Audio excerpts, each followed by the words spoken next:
One great way to keep yourself elevated in a positive state of mind is to honor yourself. And how do you honor yourself? By listening to yourself so that you can give yourself what you need. Honoring yourself and true self-empowerment is learning to give yourself what it is you need. But you can't do that without first listening to yourself. And a lot of times we choose to ignore those little frustrations in the back of our minds. We ignore those moments where we feel like maybe our boundaries are being crossed, something doesn't sit right with us, or we're not sure about something, we have more questions, but we just kind of let that important thought and moment go rather than holding on to it so that we can listen to and discover what it is we need. A lot of times we will choose to ignore what it is we need because we think that maybe somebody else thinks that we should want something different, or we should be doing something differently, or this opportunity, for example, looks really great on paper to other people, but if you're really being honest with yourself, it's not really what you want. Or maybe you don't feel very good in certain company. Pay attention to that instead of just letting that slide and continuing to put yourself in company that doesn't feel good. That's not honoring yourself. And the reason that that can feel as bad as it does, I know from personal experience for many years, is because then we're not honoring ourselves.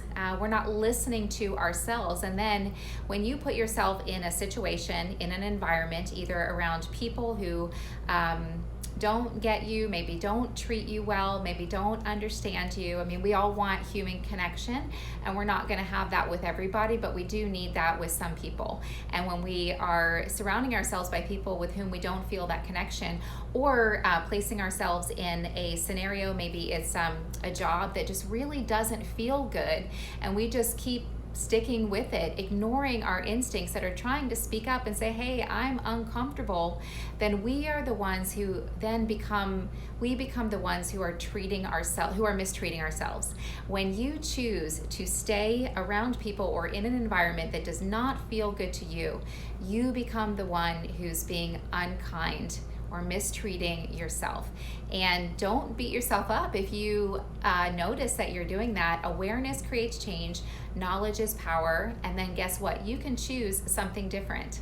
When you honor yourself, that is how, by listening to and then giving yourself what you need, you truly empower yourself. Because while it sure is nice to have support and maybe approval and definitely connection from other people, we don't have to have it. Yes, we do have to have connection with some people, but the best way to find that true connection is by honoring yourself, by being yourself, because that's how you're going to align and attract with the people that you're meant to and the opportunities that are meant for you, because then you're being yourself. When you're not being yourself, it's like putting a wrong title on a resume and then wondering why the right people and opportunities aren't finding you. So yes, it can be scary. I think the scariest thing we can do is get honest with ourselves and then be ourselves, because people will fall away and opportunities will fall away. But that's good because it creates space for the right people and opportunities to surface and to present themselves to you. So in order to find those things that you want, those people that in relationships that you want, you have to first honor yourself. And how do you do that? By listening to yourself so that you can give yourself what you need. And again, that is true self-empowerment, because I'm circling back. I think I forgot to finish my sentence there. It is nice to have support and approval and connection from other people, but it's actually not necessary to have the support and approval. Really, who you need support and approval from is you. So honor yourself by listening to what you need so that you can give that to yourself, and then you're really going to step into true self-empowerment and see where that takes you and what shows up.